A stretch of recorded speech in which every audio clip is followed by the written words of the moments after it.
ओम नमोर्यंताणं नमो सिद्धाणं नमो आर्याणं नमो वज्रायणं नमो लोहे सव्वसाहुणम् मंगलं भगवान् वीरो मंगलं गौतमो गणी मंगलं कुन्दकुन्दार्यो जैनधर्मोऽस्तु मंगलम् ओंकार बिंदु संयुक्तं नित्यं जायन्ति योगिनः कामदं मोक्षदं चैव ओंकाराय नमो नमः अहोपकार जिनवरनो कुंदनो ध्वनि दिव्यनो जीन कुंद ध्वनि आप्या अहो आ गुरु काननो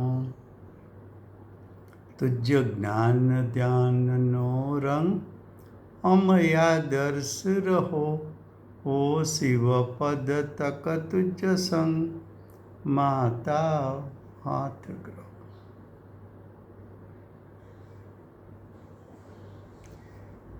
વર્તમાન કાળનું સર્વોત્કૃષ્ટ શાસ્ત્ર સમયસાર એમના ગુજરાતી અનુવાદક પૂજ્ય ગુરુદેવના શિષ્યમાં શિરોમણી પૂજ્ય બેનશ્રી के बड़े भाई हिम्मतलाल जेठालाल शाह उसका जीवन परिचय ऊंडा आदर्श आत्मार्थी पुस्तक के आधार पर, और ये पुस्तक श्री दिगंबर जैन स्वाध्याय मंदिर ट्रस्ट ने प्रकाशित किया है। उसके आधार पर जीवन परिचय की चर्चा चल रही है। पेज नंबर 7 है, दूसरा पैराग्राफ है। संवत 1991 तब पंडित जी की उम्र 27 साल की थी।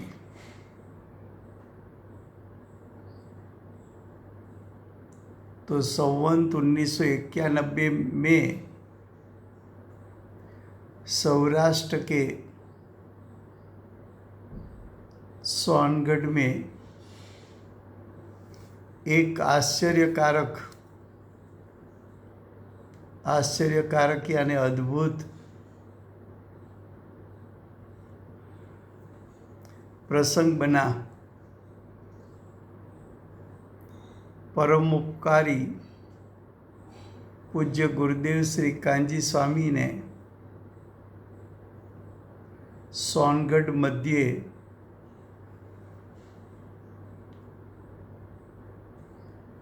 संप्रदाय का त्याग रूप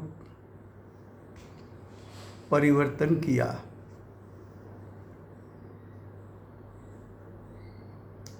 एक घटना को अद्भुत घटना बताई, आश्चर्यकारी घटना बताई।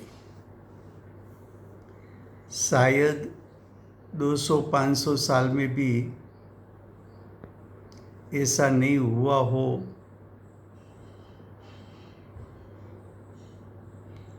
कि किसी ने संप्रदाय के सिद्धांत पर दीक्षा अंगीकार की और दीक्षा अंगीकार करने के बाद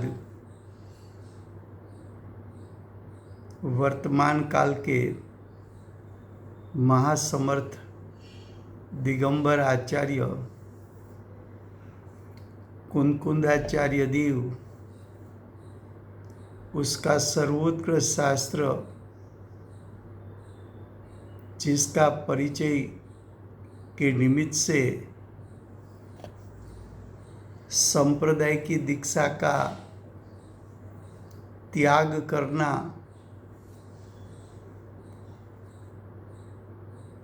और वो भी संप्रदाय ऐसा कि जहाँ पूज्य गुरुदेव को हजारों लोग मानने वाले थे। उस समय में भी उसके प्रवचन में 2-3 हजार लोग प्रवचन में आते थे। गुरुदेव के प्रवचन में आगे बैठने के लिए 2-3 घंटा पहले लोग अपना स्थान प्राप्त कर लेते थे और संप्रदाय के जैनों ने गुरुदेव के लिए विशेषण दिया था कि कांजी स्वामी तो कोहिनूर का हीरा यानी डायमंड है। ऐसा जिसका जो संप्रदाय में प्रभाव हो, ऐसा सम्मान हो, ऐसी स्थिति में दिगंबर आचार्य का शास्त्र पढ़कर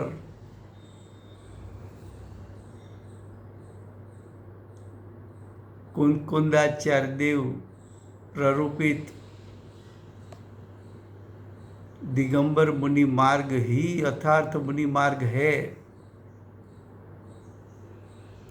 और वो मार्ग पर मैं चलूँगा,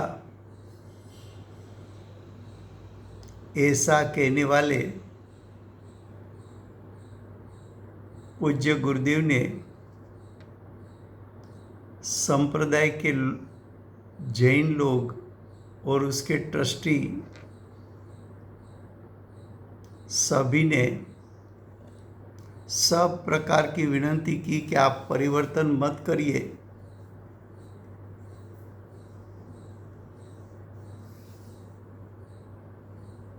आपको जो पढ़ना है यहाँ रह के पढ़िए। लेकिन गुरुदेव के अंदर में भाव ऐसा था कि अंतरंग का भाव कुछ और बाह्य का वेश कुछ।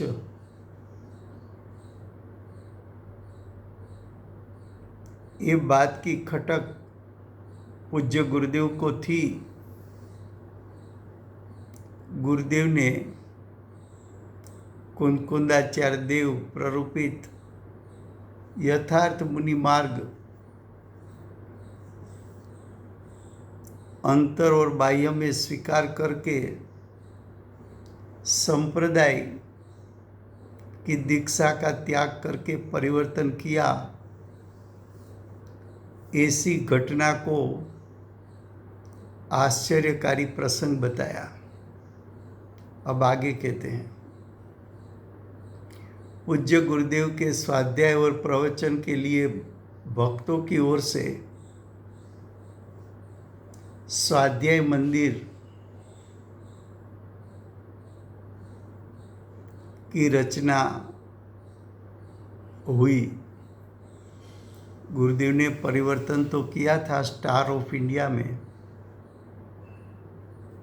स्टार ऑफ इंडिया दामाणी कुटुंब का वहाँ एक हाउस था, वहाँ जाके गुरुदेव ने परिवर्तन किया था। लेकिन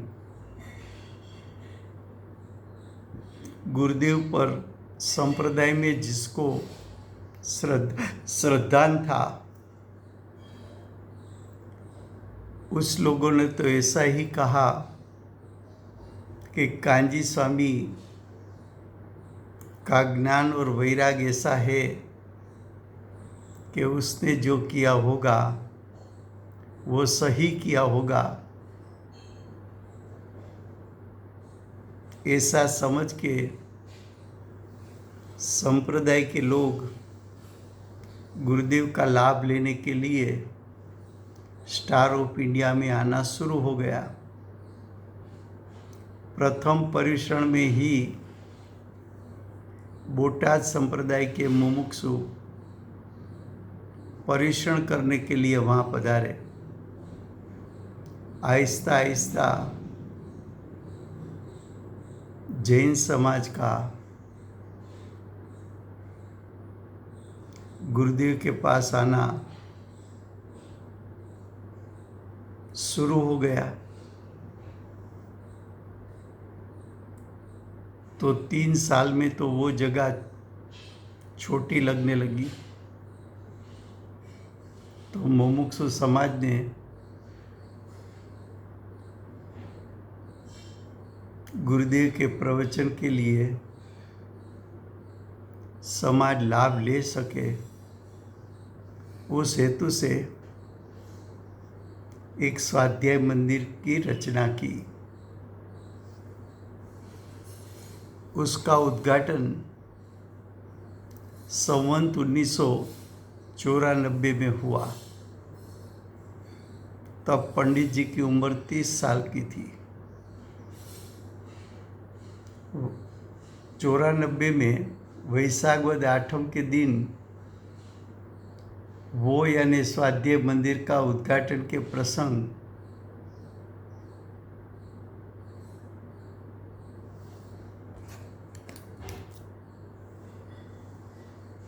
में हिम्मत भाई ने ये प्रसंग को यादगार बनाया। कैसे यादगार बनाया?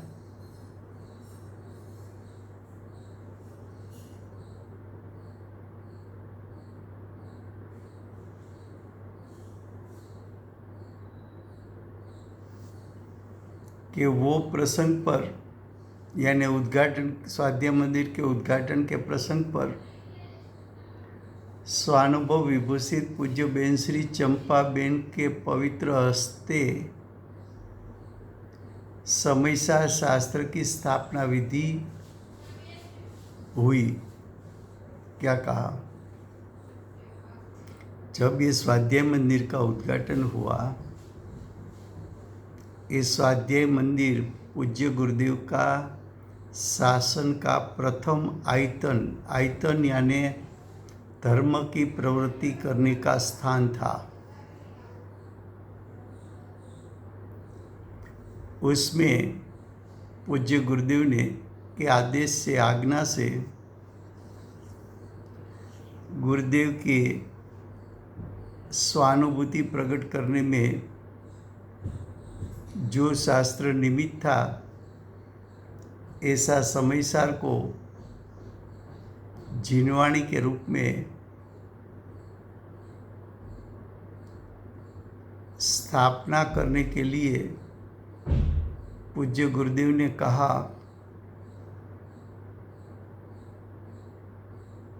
कि बेनश्री के स्वहस्ते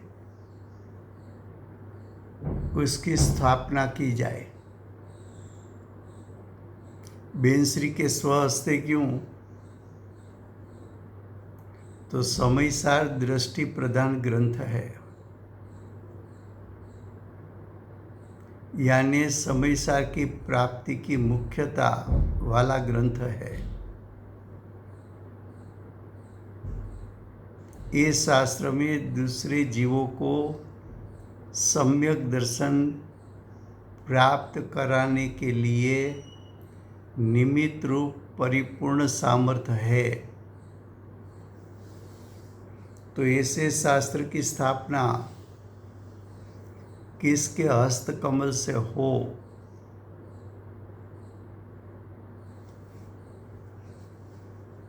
तो कि बेनश्री को सम्यक दर्शन प्राप्त था।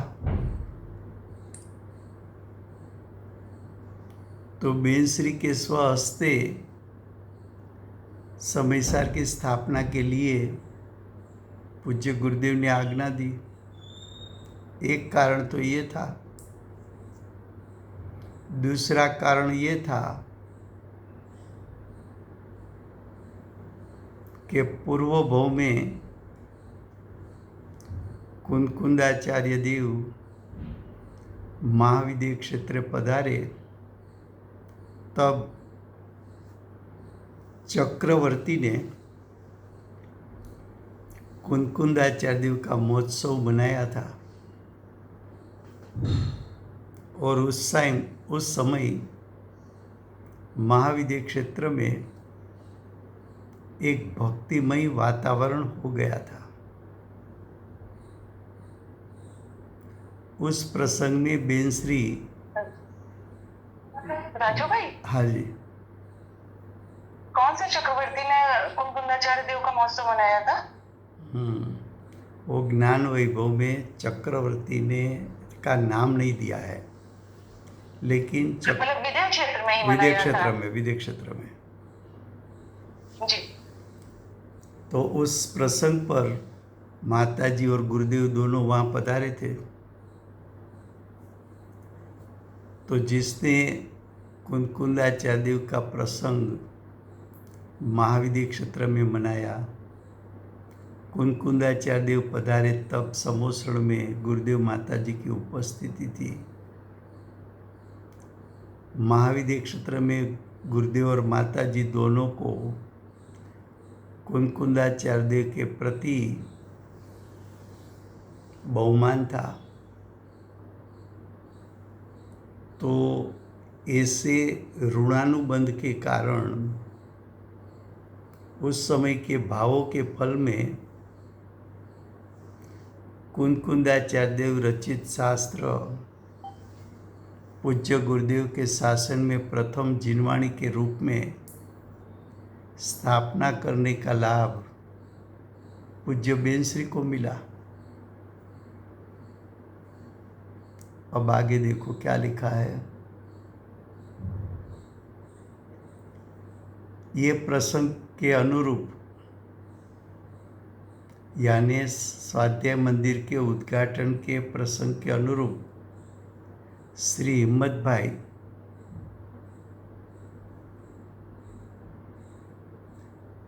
तत्व रसपूर्ण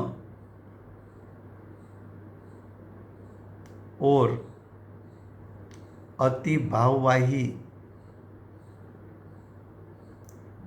समयसा स्तुति बनाकर लाए थे।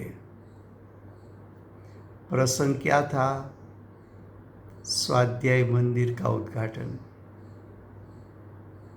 दूसरा प्रसंग क्या था?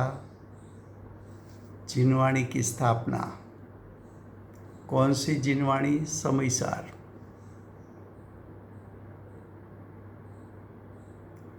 तो ये प्रसंग के अनुरूप पंडित जी एक अच्छे कवि भी थे, तो जो समयसार की एक स्तुति बनाकर लेके आए थे और प्रसंग के अनुरूप ये समयसार की स्तुति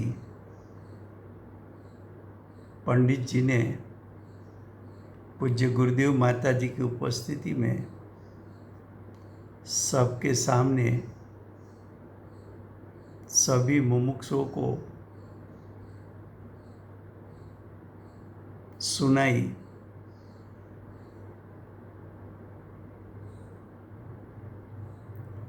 और इस प्रसंग पर दूसरी घटना ऐसी घटी कि समयसार का स्थापना दिन था, तो पूज्य गुरुदेव ने समयसार की बहुत महिमा की। जो शास्त्र ने गुरुदेव को सम्यक दर्शन दिया, जो शास्त्र के निमित्त से मोक्ष मार्ग प्रकट हुआ और जो शास्त्र के निमित्त से सम्यक दर्शन प्राप्त हुआ, उसका भविष्य का फल मोक्ष आने वाला है। तो समयसार गुरुदेव पर समयसार का उपकार था, तो गुरुदेव ने समयसार की बहुत महिमा गाई और गुरुदेव अनेक बार बोले कि ये समयसार की मूल प्राकृत गाथा, समयसार की जो रचना हुई है उसकी जो प्राकृत गाथा है वो गाथा सब प्राकृत भाषा में है।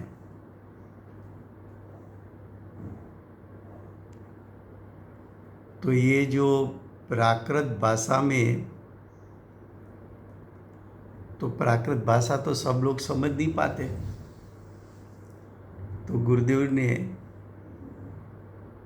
अनेक बार कहा कि ये प्राकृत गाथाओं का किसी ने गुजराती में पद्य नहीं किया होगा, ऐसा गुरुदेव बार बार बोले।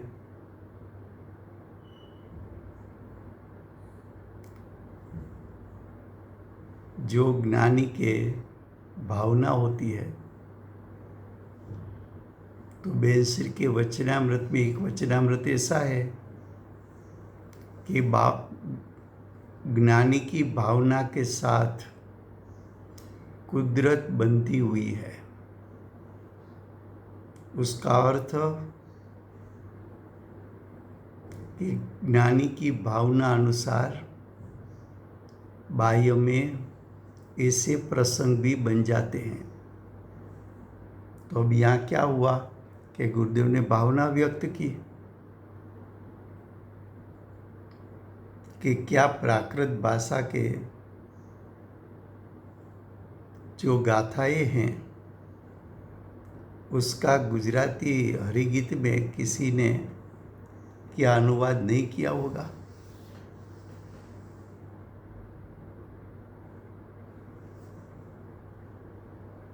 तो पंडित हिम्मत भाई पूज्य गुरुदेव की भावना को सुनकर अंदर में से भाव आने से निवास स्थान पर जाकर, उसका जो निवास स्थान था उस समय, उसको लाठी का उतारा कहने में आता था। वहाँ जाकर समयसार की प्रथम 5 प्राकृत गाथा का गुजराती में हरिगीत बनाया। देखो, समयसार जैसा महान ग्रंथ और गुरुदेव ने जाहिर सभा में पढ़ना तो शुरू किया था,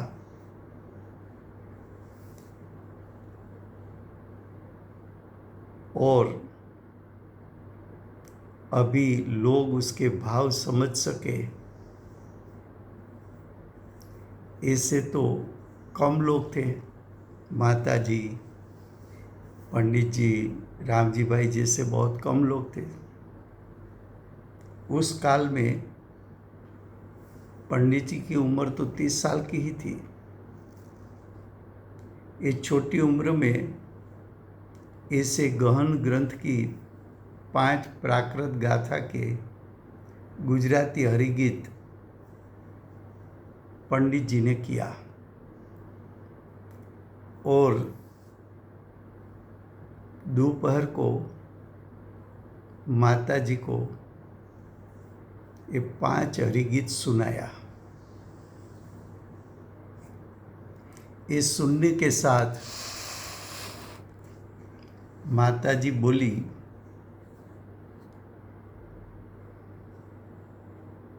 माता जी के मुख में से सहज उद्गार निकल गए, वाह, ये तो साक्षात कुंकुंदाचार्य देव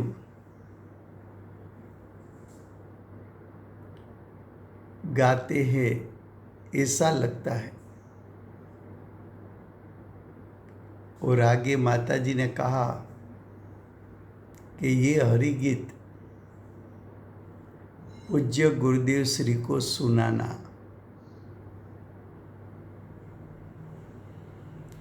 तो रात को तत्व चर्चा थी, तो रात्रि की तत्व चर्चा के समय पर हिम्मत भाई ने पूज्य गुरुदेव श्री की उपस्थिति में प्रथम 5 गाथा हरिगीत में सुनाई। उसको सुनकर पूज्य गुरुदेव तो बहुत विचक्षण थे। उसको सुनकर पूज्य गुरुदेव ने बहुत प्रमोद व्यक्त किया।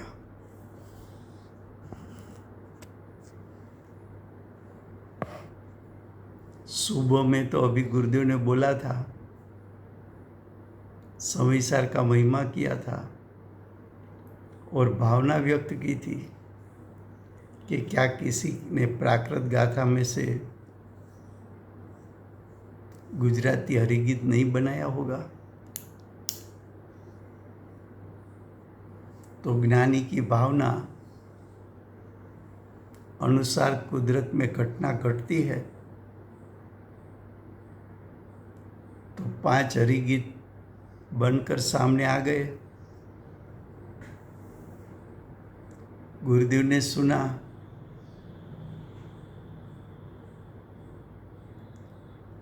और सुनकर गुरुदेव ने प्रमोद भी व्यक्त किया। गुरुदेव विचक्षण थे। आगे कहा, बहुत अच्छा है। अब देखो गुरुदेव की विचक्षणता। 5 हरिगीत सुना, उसके साथ साथ ही बोल दिया,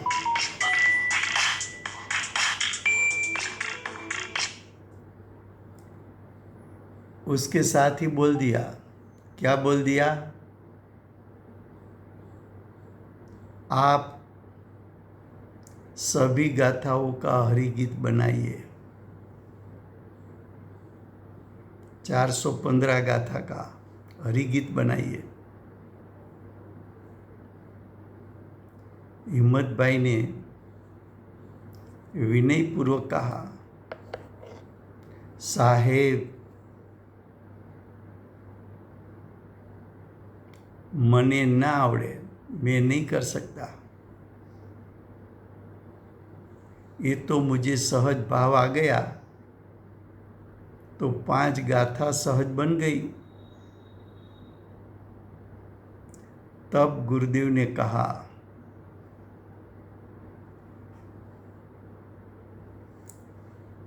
कि आवड़ से आप कर पाओगे। तब से पूज्य गुरुदेव श्री की भावना की प्रेरणा के आधार पर हिम्मत भाई ने समयसार की मूल प्राकृत गाथाओं का गुजराती हरिगीत बनाना शुरू किया। आश्चर्य की बात तो ये है कि भगवत कुंकुंदाचार्य देव के समयसार की प्राकृत गाथाओं का हिंदी या गुजराती पद्यानुवाद 2000 साल में किसी ने किया नहीं था। देखो, पंडित जी के लिए माता जी को पूछा गया था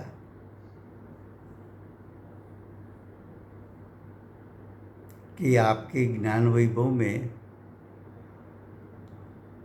जयनंद नाम आता है,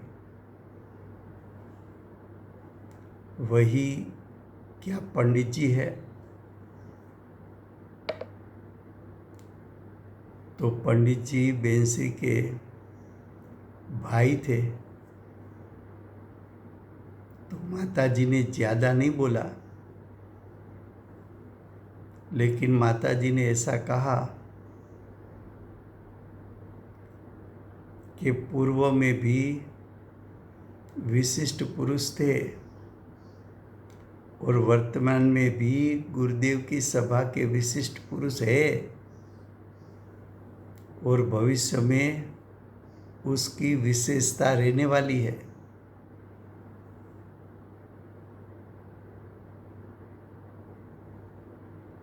अगर विशिष्ट पुरुष नहीं होते तो ऐसे गहन शास्त्र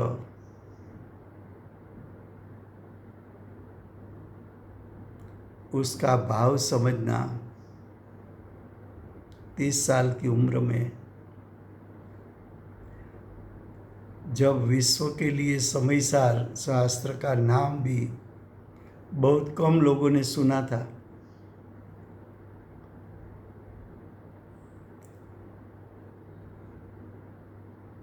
गुरुदेव के प्रवचन तो हुए थे लेकिन इतनी प्रसिद्धि नहीं थी। अभी तो गुरुदेव का परिवर्तन की शुरुआत थी। ऐसे काल में 30 साल की उम्र में महासमर्थ आचार्य के महासमर्थ ग्रंथ, उसकी प्राकृत भाषा का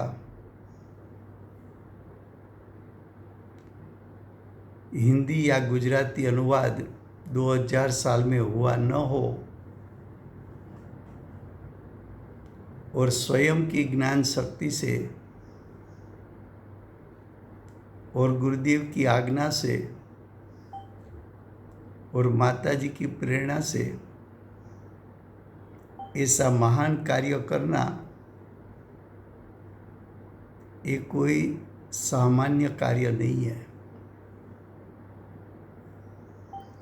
तो देखो क्या लिखा कि प्राकृत गाथाओं का हिंदी या गुजराती पद्यानुवाद 2000 साल में किसी ने किया नहीं था। इस सर्वप्रथम हिम्मत भाई ने मूल गाथाओं का भाव जैसा है वैसा रखकर गुजराती पद्यानुवाद किया। एक कार्य आश्चर्यकारी कार्य है। उस समय पंडित जी सूरत रहते थे, तो सूरत से पंडित जी हरिगीत बनाकर सोनगढ़ भेजते थे। सोनगढ़ में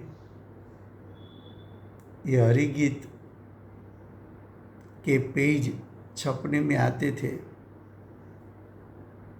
और पूज्य गुरुदेव श्री एक गुजराती हरिगीत के आधार पर स्वाध्याय कराते थे। इस प्रकार समयसार का हरिगीत का स्वाध्याय समूरूप करने की प्रथा शुरू हुई।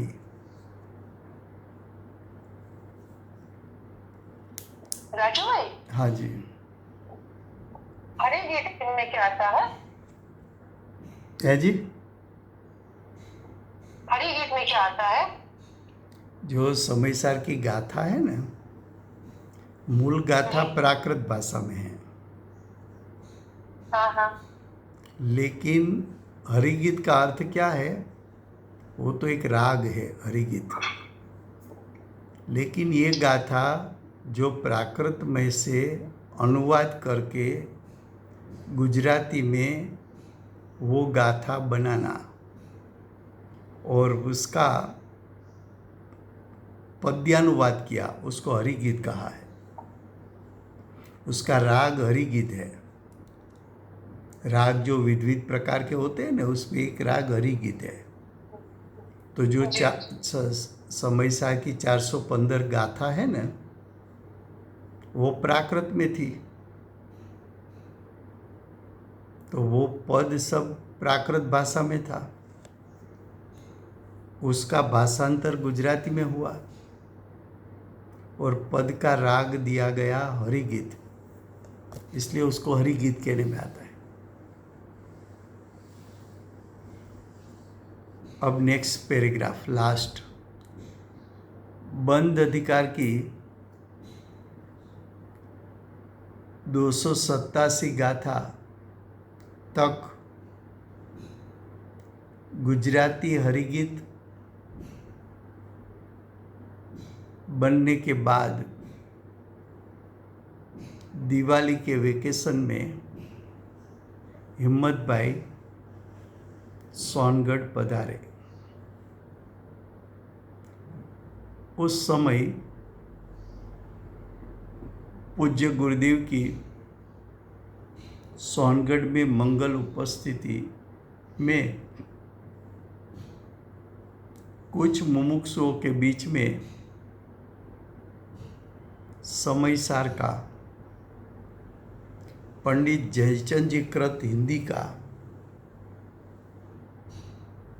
किसी और ने किया हुआ गुजराती भाषांतर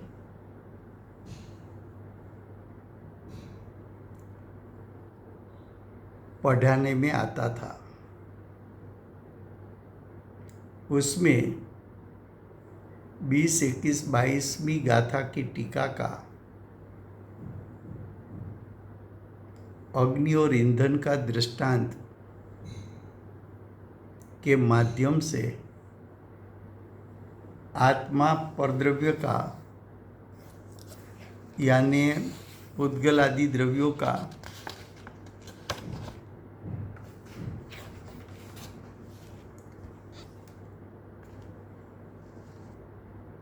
तीन काल में नहीं, ये समझाने के लिए आचार्य देव ने अग्नि और ईंधन का दृष्टांत दिया था। फिर से मैं ये बात बताता हूँ। समयसार की गाथा 20, 21, 22 उसमें सिद्ध ये करना था कि जीव पुद्गल आदि 6 द्रव्य का 3 काल में कुछ कर नहीं सकता।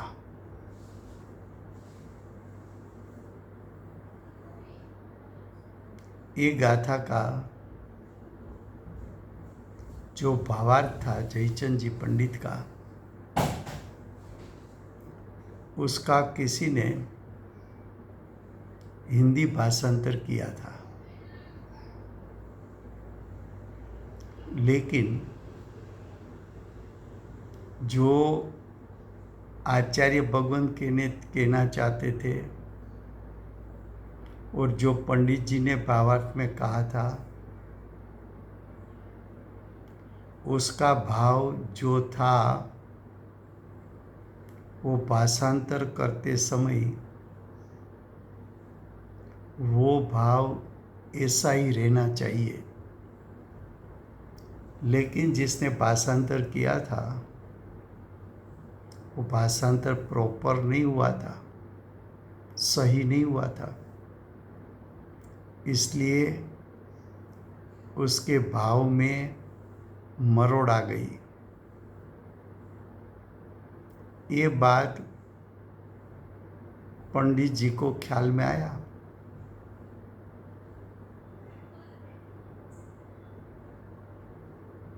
तो वहाँ जो भाषांतर किया था उसके शब्द के भाव कुछ ऐसे थे, देखो आगे, कि आचार्य देव ने कहा था कि अग्नि का ईंधन पहले था नहीं और ईंधन का अग्नि पहले था नहीं, अग्नि का अग्नि ही पहले था, ईंधन का ईंधन ही था, अग्नि का ईंधन भविष्य में होगा नहीं, ईंधन का अग्नि भविष्य में होगा नहीं, अग्नि का अग्नि ही भविष्य में होगा और ईंधन का ईंधन ही भविष्य में होगा, ऐसा मूल गाथा में कहने का भाव था। फिर से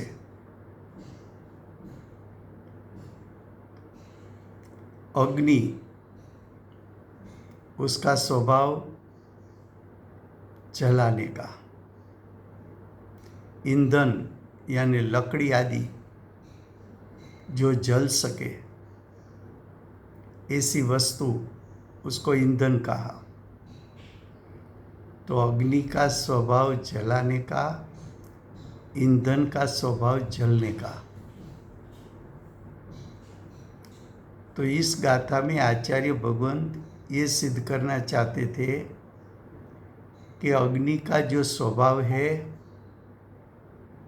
वो ईंधन का स्वभाव पहले नहीं था, और ईंधन का जो स्वभाव था वो अग्नि का पहले स्वभाव नहीं था। अग्नि का स्वभाव तो अग्नि स्वरूपी था, ईंधन का स्वभाव तो ईंधन स्वरूपी था। अग्नि का स्वभाव भविष्य में ईंधन का नहीं होगा, और ईंधन का स्वभाव भविष्य में अग्नि का नहीं होगा। अग्नि भविष्य में अग्नि स्वरूपी रहेगी, ईंधन भविष्य में ईंधन स्वरूपी रहेगी। ऐसा मूल गाथा का भाव था। लेकिन भाषांतर करने वाले ने क्या कर दिया, तो उसने ऐसे शब्द लिखे कि अग्नि पहले ईंधन नहीं था, और ईंधन पहले अग्नि नहीं था। उसी प्रकार आत्मा पहले परद्रव्य नहीं था, और परद्रव्य पहले आत्मा नहीं था। ये भाषांतर योग्य नहीं हुआ था, क्योंकि ये गाथा में पहले कौन और बाद में कौन, ये बात ही नहीं है। यहाँ तो बात क्या है कि दो द्रव्यों के बीच में परमार्थ है। परमार्थ का अर्थ है स्वभाव से, स्वस्वामी संबंध नहीं है। अग्नि का स्वभाव ईंधन के स्वभाव का स्वामी नहीं है, ईंधन का स्वभाव अग्नि के स्वभाव का स्वामी नहीं है। अग्नि अग्नि स्वभाव रूप, ईंधन ईंधन स्वभाव रूप, दोनों का स्वभाव स्वतंत्र है। ऐसा मूल गाथा में कहने का है। तो ऐसी गंभीर भूल, देखो इतनी सूक्ष्मता से पंडित जी 30, 31, 32 साल की उम्र में इतनी सूक्ष्मता से पढ़कर चिंतन मनन करके अर्थ निकालते थे कि आचार्य भगवंत का मूल अर्थ क्या है।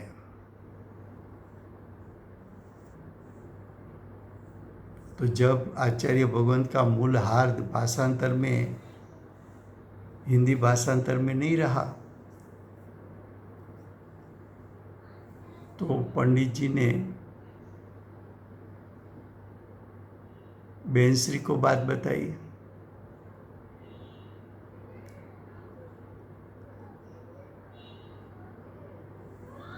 बेंसरी ने कहा कि पूज्य गुरुदेव को बताना ये बात।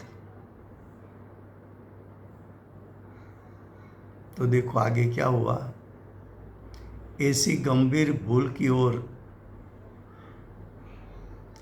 हिम्मत भाई की दृष्टि जाने से पंडित जी ने पूज्य बेंसरी को बात की कि हिंदी में से गुजराती भाषांतर करने में तो ये गाथाओं में जो आचार्य देव ने मूलभूत भाव बताया है वो तो रहता नहीं है, और ऐसी गंभीर भूल उसमें होती है। पूज्य बेनश्री ने कहा कि आप पूज्य गुरुदेव को बात करो। રાજુભાઈ જરા પાછું ગુજરાતીમાં સમજાવશો પ્લીઝ? Thank you. हाँ,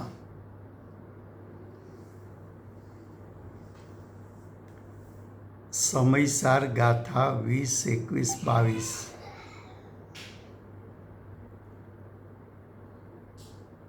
એનું કોઈ અન્ય લોકોએ હિન્દીમાં ભાષાંતર કરેલું. પંડિતજી ગુજરાતી ભાષાંતર કરતી વખતે હિન્દી કોઈએ ભાષાંતર કરેલું એના ઉપર પણ નજર કરતા. પણ એ હિન્દી ભાષાંતર પોતે વિચાર્યા વગર માની ન લેતા. એટલે થયું શું કે સમયસાની ગાથા 20, 21, 22 એમાં આચાર્ય ભગવંત એવું કહેવા માગતા હતા કે અગ્નિનું ઈંધણ પહેલાં હતું. અગ્નિ એટલે બાળનાર પદાર્થ, ઈંધણ એટલે બળનાર પદાર્થ. એકમાં બાળવાની શક્તિ છે, બીજામાં બળવાની શક્તિ છે. એટલે મૂળ ગાથાનો અર્થ શું થતો હતો? તો કે મૂળ ગાથાનો અર્થ એમ હતો કે અગ્નિનો સ્વભાવ છે તે ઈંધણનો સ્વભાવ નથી. અગ્નિનો જે સ્વભાવ છે એ પહેલાં પણ ઈંધણનો સ્વભાવ નહોતો. ઈંધણનો જે સ્વભાવ હતો એ અગ્નિનો સ્વભાવ પહેલાં નહોતો. ઈંધણનો સ્વભાવ અગ્નિનો નહોતો ને અગ્નિનો સ્વભાવ ઈંધણનો નહોતો.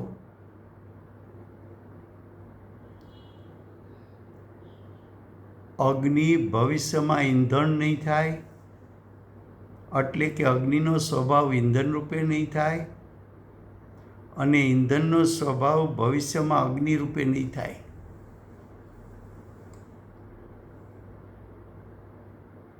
અગ્નિ તો અગ્નિ સ્વરૂપ જ રહેશે, અગ્નિ તો અગ્નિના સ્વભાવ રૂપે જ રહેશે, અને ઈંધણ તો ઈંધણના સ્વભાવ રૂપે જ રહેશે. એટલે કે એક દ્રવ્ય બીજા દ્રવ્ય રૂપે થતું નથી. એટલે કે આત્મા પહેલાં પરદ્રવ્ય રૂપે નહોતો, એટલે કે પરદ્રવ્યના સ્વભાવ રૂપે નહોતો. પરદ્રવ્ય આત્માના સ્વભાવ રૂપે નહોતું. ભવિષ્યમાં આત્મા પરદ્રવ્ય રૂપે નહીં થાય, ભવિષ્યમાં પરદ્રવ્ય આત્મા રૂપે નહીં થાય. ભવિષ્યમાં આત્મા આત્મા રૂપે રહેશે અને પરદ્રવ્ય પરદ્રવ્ય રૂપે રહેશે. આવું ગાથાનો કહેવાનો ભાવ હતો. હવે ભાષાંતર કરનારાએ શું કર્યું? તો એ ભાવ પલટાવી નાખ્યો. એટલે કોઈ પલટાવવાનો ઈરાદો નહીં હોય, પણ ભાષાંતરમાં એટલી ભૂલ રહી ગઈ.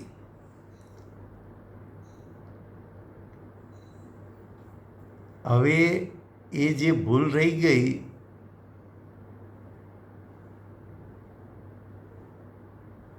તો કે આ ગાથામાં પંડિતજીનું કહેવાનું એમ હતું કે પરમાર્થે એક દ્રવ્યનો સ્વભાવ બીજા દ્રવ્યના સ્વભાવનો સ્વામી થઈ શકતો નથી. એટલે બે દ્રવ્ય વચ્ચે સ્વસ્વામી સંબંધ નથી એવું 20, 21, 22 ગાથામાં સિદ્ધ કરવું છે. એની જગ્યાએ ભાષાંતર કરનારે એવું લખ્યું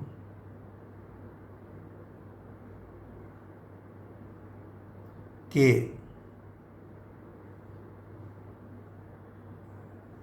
એક મિનિટ એ વાક્ય કાઢી લઉં પછી કહું તમને. ભાષાંતર કરનારે એમ કીધું કે અગ્નિ પહેલાં ઈંધણ નહોતું ને ઈંધણ પહેલાં અગ્નિ નહોતો. તો ત્યાં એ નથી બતાવું કે એક દ્રવ્ય બીજા દ્રવ્ય રૂપે નહોતું. બતાવવું છે કે એક દ્રવ્ય બીજા દ્રવ્યના સ્વભાવ રૂપે થતું નથી. ભૂતકાળમાં થયું નથી, વર્તમાનમાં છે નહીં, ભવિષ્યમાં થશે નહીં. એટલે એ ભાષાંતરમાં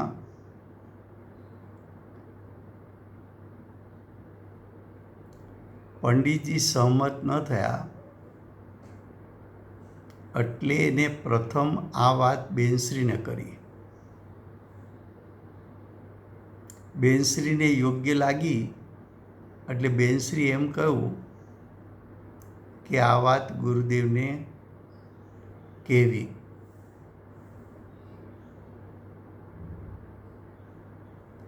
એટલે એ વાત પંડિતજી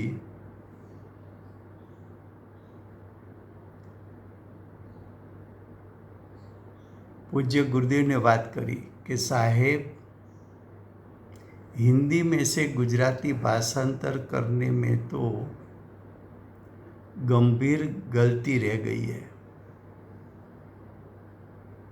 ये गाथा में आचार्य देव के भाव जैसा है वैसा रहता नहीं है. ये सुनकर पूज्य गुरुदेव श्री ने हिम्मत भाई को कहा कि समय सार का गुजराती गद्यानुवाद भी आप ही करो. पहले तो पद का भाषांतर की बात बताई थी गुरुदेव ने. 415 गाथा प्राकृत में, उसका गुजराती 415 गाथा में करो ऐसा बताया था. वो गाथा में गाथार्थ है, अमृतचंद्र आचार्य देव की टीका है, जयचंद जी का भावार्थ है. उन सब का गुजराती भाषांतर करने के लिए गुरुदेव ने पंडित जी पर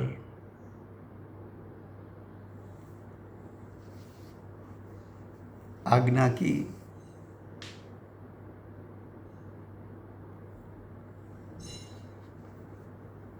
पूज्य बेनश्री ने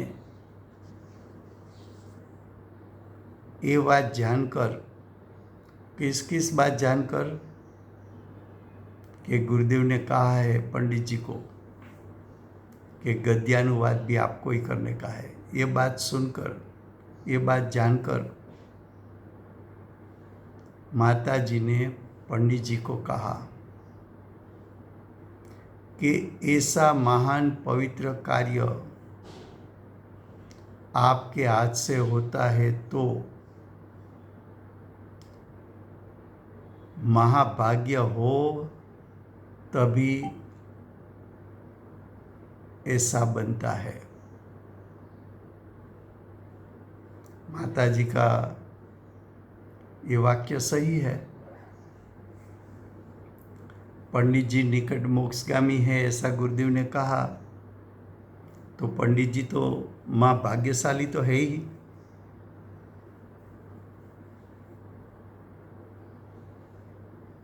तो माता जी ने कहा कि ऐसा महान कार्य, ऐसा पवित्र कार्य आपके हाथ से होता है तो आपका तो महाभाग्य है। महाभाग्य हो तब ऐसा बने कि कोई सम्यक दृष्टि जीव आपको आज्ञा करे और ऐसे शास्त्र का पद्यानुवाद होवे। और माता जी ने आगे कहा, ना मत बोलना, पूज्य गुरुदेव श्री की कृपा से सब अच्छा हो जाएगा। गुरुदेव की कृपा से क्यों अच्छा होगा? कि ज्ञानी की भावनाओं के साथ कुदरत बंधी हुई है। ज्ञानी के भाव आया और विश्व में ऐसी घटना घटित न हो, ऐसा बनता नहीं है। गुरुदेव तो तीर्थंकर का द्रव्य ऐसा पुण्य लेके आया है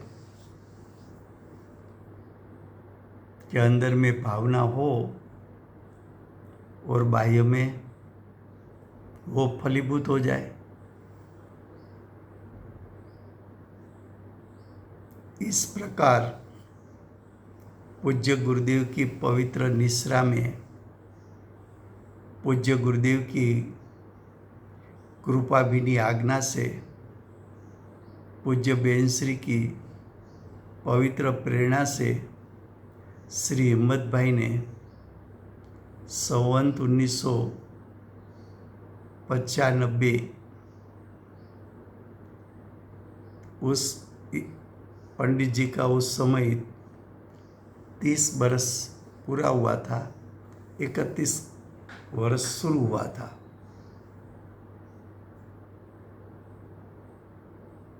तो ये 30 साल की उम्र में पंडित जी ने समयसार का डायरेक्ट भाषांतर किया। तो समयसार की श्री अमृतचंद्राचार्य कृत मूल संस्कृत टीका का सीधा गुजराती अनुवाद करने का 30 वर्ष की छोटी उम्र में शुरू किया। वो टीका में आचार्य देव के मूल भावों को बहुत गहराई से है।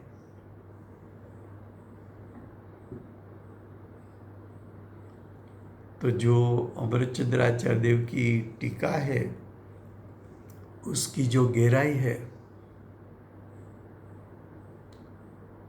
उसका जो मुख्य ध्येय है,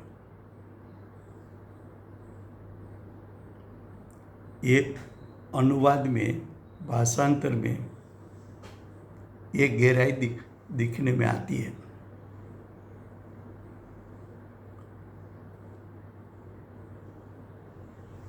जो पुरानी हिंदी भाषांतर थी उसमें क्या था कि वाक्य को तोड़ तोड़ के भाषांतर किया गया था। तो जो उस वाक्य को तोड़ दिया जाता है तो उसका जो सातत्य का जो भाव है वो नहीं रहता।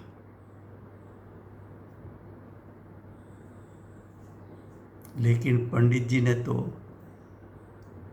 सातत्य कायम रख के भाषांतर किया। तो ये जो जूनी हिंदी भाषांतर में जो और ऐसा है और ऐसा है, ऐसा के वाक्य के जो टुकड़े थे उससे कार्य कारण की श्रृंखला रहती नहीं थी। इसलिए आचार्य देव के मूल भाव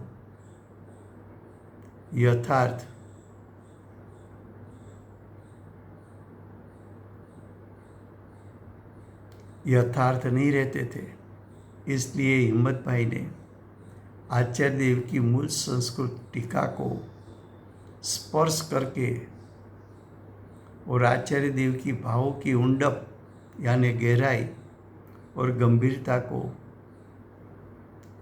योग्य रख के सीधा गुजराती अनुवाद किया। ये अनुवाद संस्कृत का मात्र गुजराती भाषांतर ही नहीं था, लेकिन शास्त्रकार और टीकाकार आचार्य भगवंत ने जो कहा है उसके हृदय के भावों की गहराई क्या है, ऐसी गहरे भावों भी हिम्मत भाई ने यह अनुवाद के द्वारा गुजराती का भाषा में रखा है। अनुवाद आगे होता रहा, साथ साथ ये अनुवाद के पेज सोनगढ़ में छपाते रहे और ये प्रिंटिंग हुए पेज को पढ़कर पूज्य गुरुदेव श्री ने ही बहुत प्रमोद व्यक्त किया और पूज्य गुरुदेव बोले, हिम्मत भाई का ये स्वतंत्र अनुवाद है, हिंदी भाषांतर पर से नहीं किया है, मूल संस्कृत पर से सीधा अनुवाद किया है। जैसा हरिगीत बनाए वो डायरेक्ट प्राकृत भाषा में से बनाया, वैसी तरह टीका भावार्थ सब जो संस्कृत में थे उसमें से डायरेक्ट अनुवाद किया। वाह वाह, काठियावाड़ का भी महाभाग्य है।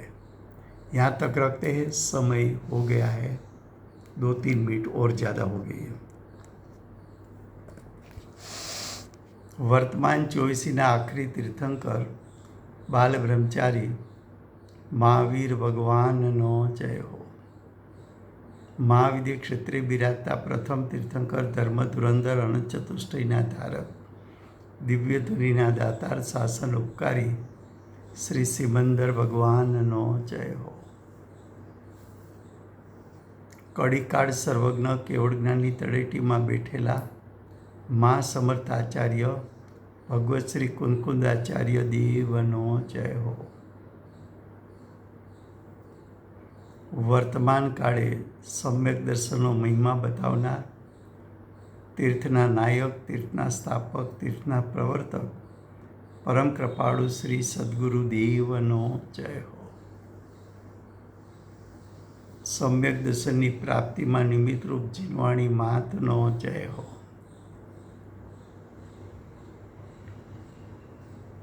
પૂજ્ય ગુરુદેવ અને માતાજીની સાધના ભૂમિ સુવર્ણપુરી ધામનો જય હો। સુવર્ણપુરી ધામમાં બિરાજતા સર્વે દેવશાસ્ત્ર ગુરુ ભગવંતનો જય હો। વર્તમાન ગુરુ અને ભવિષ્યના તીર્થંકર શ્રી સૂર્યકીર્તિનાથ ભગવાનનો જય હો। શ્રી સૂર્યકીર્તિનાથ ભગવાનના સમોસરના મુખ્ય ગણધર શ્રી દેવેન્દ્ર કીર્તિનાથ ભગવાનનો જય હો। પરમ દિગંબર જૈન ધર્મનો જય હો। જય જીનેન્દ્ર. જય જય જીનેન્દ્ર. રાજભાઈ જય જીનેન્દ્ર.